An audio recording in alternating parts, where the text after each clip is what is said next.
नमस्कार दोस्तों, मैं अभिषेक तिवारी आप सभी का बहुत बहुत स्वागत करता हूं आपके अपने YouTube channel let's be invisible पर। दोस्तों, आज हम लोग पढ़ेंगे पन्ना बायोस्फीयर रिजर्व के बारे में। काफ़ी दिनों से चर्चा में है और इसे यूनेस्को ने बायोस्फीयर रिजर्व का दर्जा दे दिया है, या कह सकते हो कि अपनी श्रेणी में शामिल कर लिया है। इसके बारे में हम डिटेल में चर्चा करेंगे कि बायोस्फीयर रिजर्व क्या होते हैं, नेशनल पार्क क्या होते हैं, वाइल्ड लाइफ सेंचुरी क्या होती है, तीनों में अंतर क्या होते हैं, उसको हम यहाँ पर समझेंगे। लेकिन उससे पहले आप सभी लोगों को एक काम करना है, प्ले स्टोर में जाना है, वहाँ से हमारा ऐप डाउनलोड करना है, आरंभ द बिगिनिंग।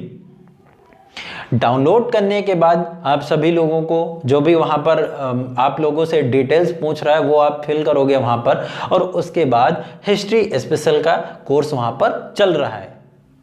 सुजीत सर के द्वारा वहाँ पर हिस्ट्री के सारे जो प्री से यूपीएससी प्री से लेकर आपका पीसीएस के क्वेश्चन,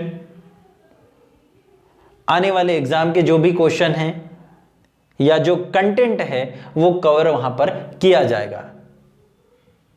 दोस्तों, एक और अच्छी बात वहां पर आपको यह देखने को मिलेगी कि month wise current affair Sujeet sir के द्वारा वहां पर कवर किया जा रहा है, तो आपके लिए ये बहुत फायदे की चीज है।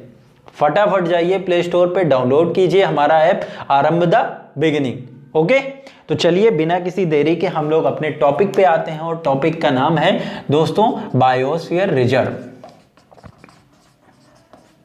क्या नाम है? बायोस्फीयर रिजर्व, या इसको ऐसे भी कह सकते हो बायोस्फीयर। ठीक है, हिंदी की बात करें तो इसे क्या कहते हैं? जैव मंडल। क्या कहते हैं दोस्तों? इसको कहते हैं जैव मंडल। हिंदी की बात करें तो इसे क्या कहते हैं? जैव मंडल। कहने का मतलब एक ऐसा बड़ा क्षेत्र जहां पर वनस्पतियों और जीव जंतुओं का संरक्षण प्रदान किया जाता है, जहां पर जैव विविधता होती है, वो क्या है? बायोस्फीयर रिजर्व कहलाता है। इसको हम ऐसे समझ लेते हैं, एक छोटा सा एग्जांपल लेते हैं, बड़ा शानदार एग्जांपल है आप लोगों के लिए। ठीक है, समझते हैं इसको।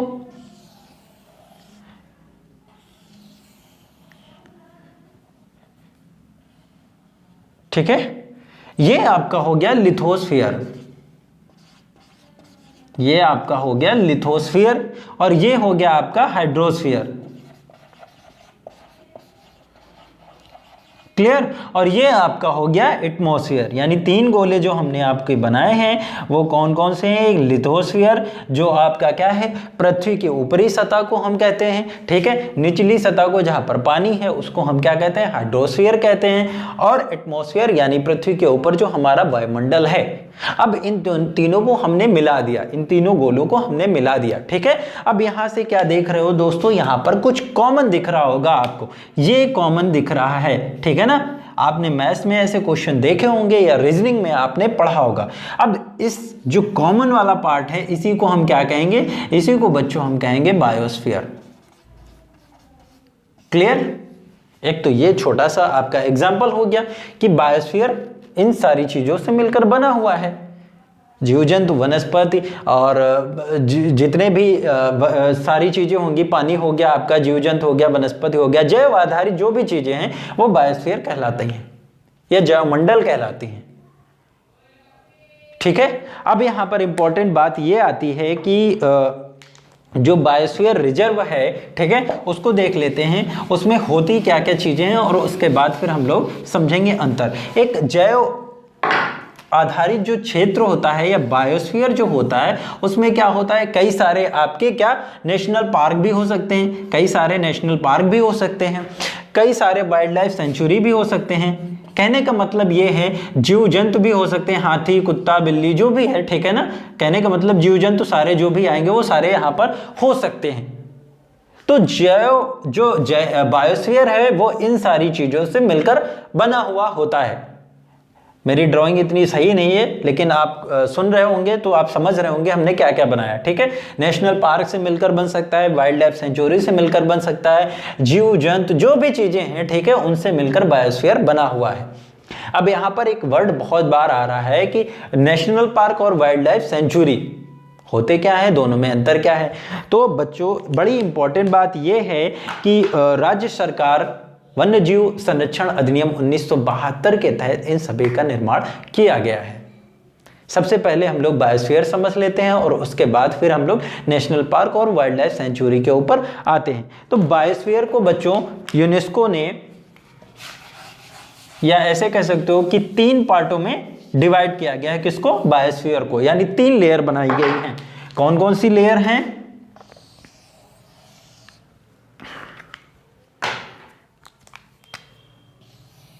इसको कहते हैं कोर जोन या केंद्र क्षेत्र, ठीक है। इसको कहते हैं दोस्तों buffer zone. Buffer zone, Hindi की बात करें तो मध्यवर्ती क्षेत्र, मध्यवर्ती क्षेत्र, ठीक है। और इसको क्या कहते हैं? संक्रमण क्षेत्र या ट्रांजिशन क्षेत्र, संक्रमण क्षेत्र।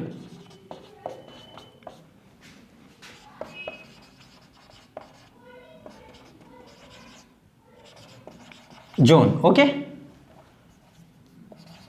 ट्रांजिशन जोन बोलते हैं, ठीक है। अब होता क्या है इसको समझ लेते हैं। कोर क्षेत्र जो होता है वहां पर क्या होता है, मानवीय गतिविधियां यानी जो ह्यूमन एक्टिविटी हैं वो पूरी तरह से बैन होती हैं। यहां पर कैमरे लगे होते हैं और कैमरे के द्वारा ही क्या होता है, संरक्षण किया जाता है जीव जंतुओं का, ठीक है। यानी यहां पर मनुष्य नहीं एंटर कर सकता।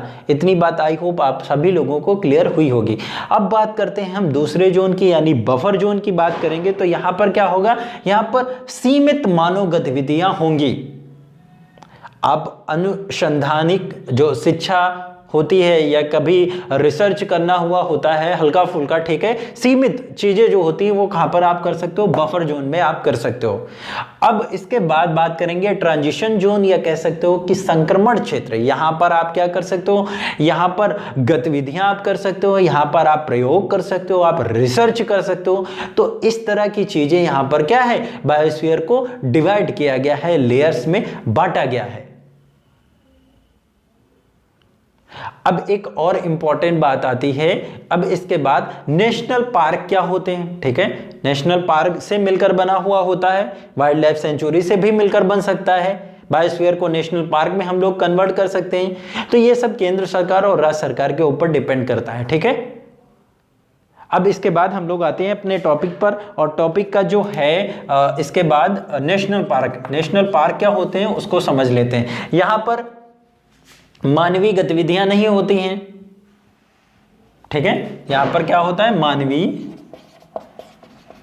गतिविधियां नहीं होती हैं, ठीक है ना। इसे भी राज्य सरकार वन्यजीव संरक्षण अधिनियम 1972 के तहत बनाया गया है। यह भी नेशनल पार्क है। अब बात कर लेते हैं वाइल्ड लाइफ सेंचुरी की। इधर देख लेते हैं वाइल्ड लाइफ सेंचुरी की।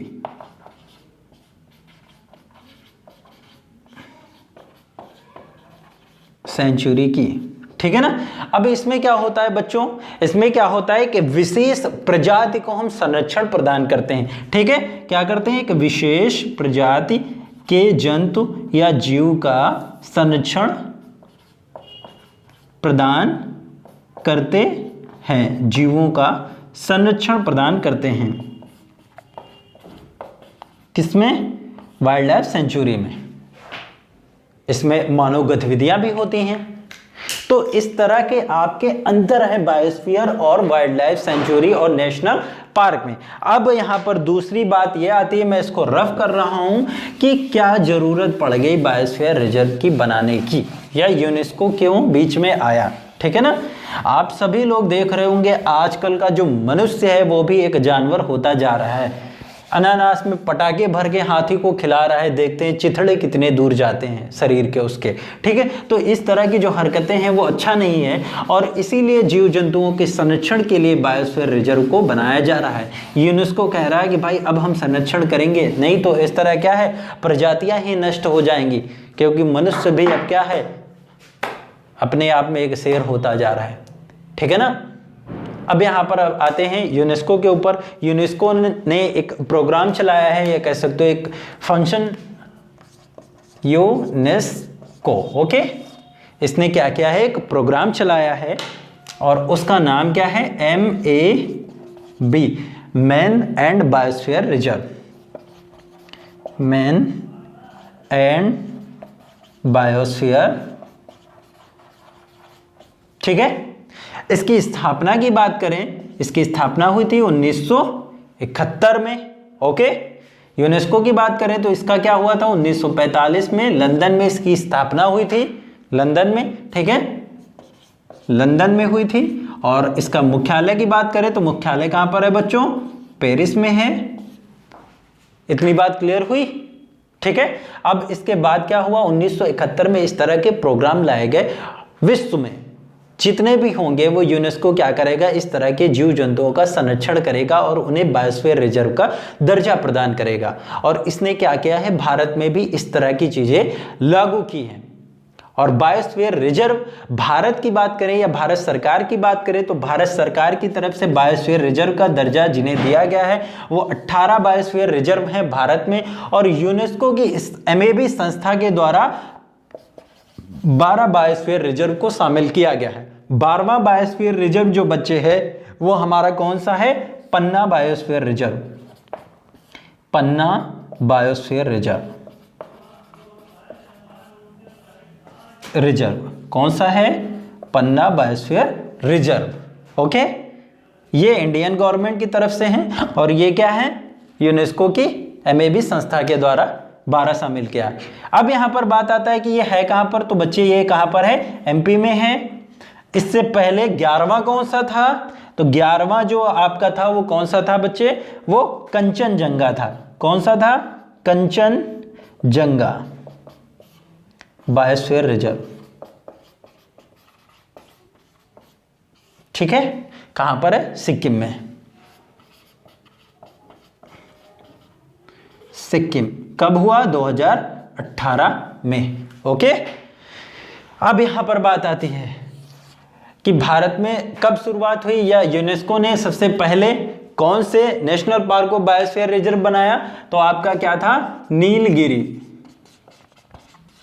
Nilgiri biosphere reserve.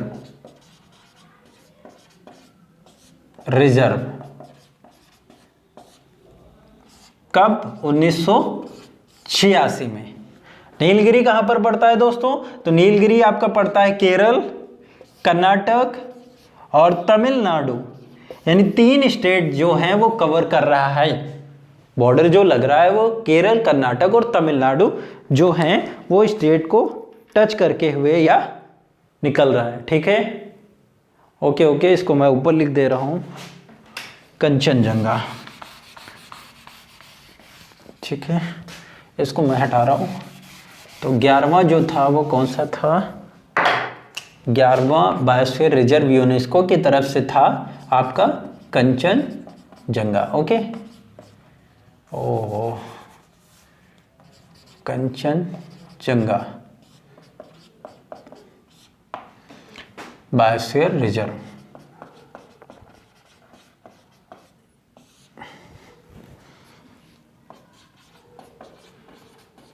कब, 2018। कहां पर है, सिक्किम में है। क्लियर हुआ, इतनी बात आई होप आपको समझ में आ गई होगी। अब इसके बाद हम लोग देखेंगे कि हमारा जो बायोस्फीयर रिजर्व है इनमें से क्या पन्ना से पहले भी मध्य प्रदेश के क्या बायोस्फीयर रिजर्व को शामिल किया गया है, तो आपका आंसर क्या होगा, हाँ भाई शामिल किया गया है। पहला कौन सा है, पन्ना से भी पहले हो चुके हैं 2, एक का नाम क्या है, पंचमढ़ी, मैं यहाँ पर इसको रफ कर रहा हूँ, पंचमढ़ी, और उसके ऊपर फिर हम आते हैं। ठीक है, पंचमढ़ी है मध्य प्रदेश की। अगर बात करें कि क्या मध्य प्रदेश में पन्ना से पहले भी बायोस्फीयर रिजर्व यूनेस्को ने बनाए हैं, तो पंचमढ़ी बायोस्फीयर रिजर्व। ठीक है, और पंचमढ़ी के साथ साथ अचनाकवार MP में है। MP छत्तीसगढ़ बॉर्डर शेयर करता है, इसको ऐसे भी कर सकते हो, MP लिख लो आप। ठीक है ना, MP। ओके, दोनों मध्य प्रदेश में है, इससे पहले शामिल किया जा चुका है। सबसे ज्यादा बायोस्फीयर कहां पर है, तो आपका आंसर क्या होगा, मध्य प्रदेश में है, ठीक है। और सबसे ज्यादा टाइगर भी कहां पर है, वो मध्य प्रदेश में ही है, 526, ठीक है ना। कितने बच्चों, 526 टाइगर कहां पर है, मध्य प्रदेश में है, इसलिए इसे क्या कहते हैं, टाइगर स्टेट भी बोला जाता है। आई होप इतनी बात आप सभी लोगों को क्लियर हुई होगी। अब इसके बाद हम लोग बात करेंगे जो पन्ना बायोस्फीयर रिजर्व है वो कौन सी नदी के किनारे है, तो पन्ना बायोस्फीयर रिजर्व यमुना की सबसे साफ सुथरी सहायक नदी केन नदी के पास है। कहां पर है, यमुना की सबसे सहायक नदी, इधर मैं लिख रहा हूं, केन नदी के पास है, केन नदी, ठीक है। अच्छा, दूसरी और बात यहां से निकल के आती है कि पन्ना में हीरे बहुत ज्यादा पाए जाते हैं।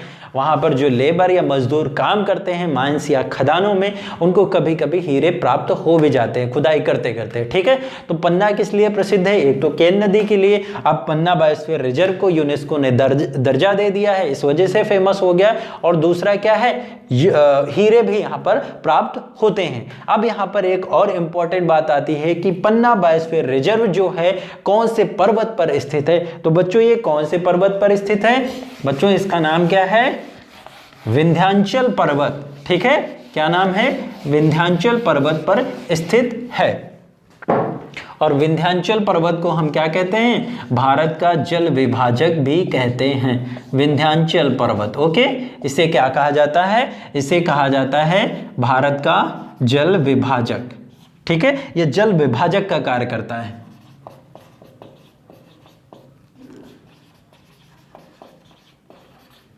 क्लियर हुई, आई होप आपको इतनी सारी न्यूज हमने दी आपको, ठीक है। अब इसके बाद हम लोग बात कर लेते हैं कि कौन कौन से भारत में जो हैं वो बायोस्फीयर रिजर्व हैं, ठीक है। स्टार्टिंग से स्टार्ट करते हैं सारी चीजें, और सबसे पहले हम लोग ये देख लेते हैं कि नीलगिरी जो बायोस्फीयर है वो बहुत ज्यादा इंपॉर्टेंट है, ठीक है ना। क्यों इंपॉर्टेंट है उसके बारे में चर्चा करते हैं। और आपका होमवर्क ये होगा कि आपको सर्च करना है कि यूनेस्को के द्वारा कितने भारत के बायोस्फीयर रिजर्व हैं जिन्होंने यूनेस्को ने उसे दर्जा दिया है, ठीक है ना। भारत के ऐसे कितने बायोस्फीयर रिजर्व हैं जिन्हें यूनेस्को ने दर्जा दिया हुआ है, ठीक है ना। तो ये आपका होमवर्क है, आपको सर्च करके चीजों को लाना है, ठीक है। अब देख लेते हैं नीलगिरी के बारे में। नीलगिरी की खास बात यह है कि अभी हमने बताया नीलगिरी बायोस्फीयर रिजर्व,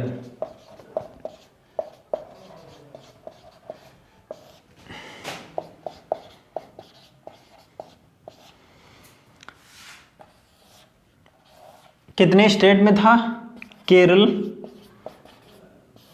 केरल के साथ साथ कर्नाटक, और कर्नाटक के साथ साथ आपका हो गया तमिलनाडु, ठीक है। अब यहां पर बात करें तो तमिलनाडु का एक नेशनल पार्क है जिसे हम क्या कहते हैं, मुदुमलाई नेशनल पार्क, ठीक है। यह शामिल किया गया है, अभी देखते जाना आप। कर्नाटक की अगर हम बात करें तो कर्नाटक में आपका एक पड़ता है बांदीपुर, और बांदीपुर के साथ साथ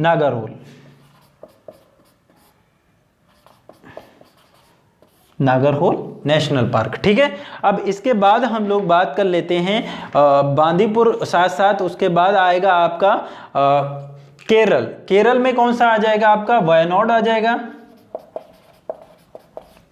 आ जाएगा, ठीक है ना। वायनाड के बाद आपका आ जाएगा नीलांबूर और साइलेंट वैली,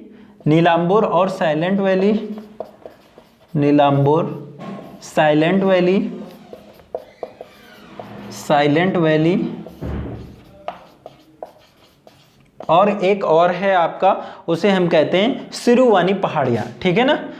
मैं इधर लिख रहा हूं सिरुवानी पहाड़ियां,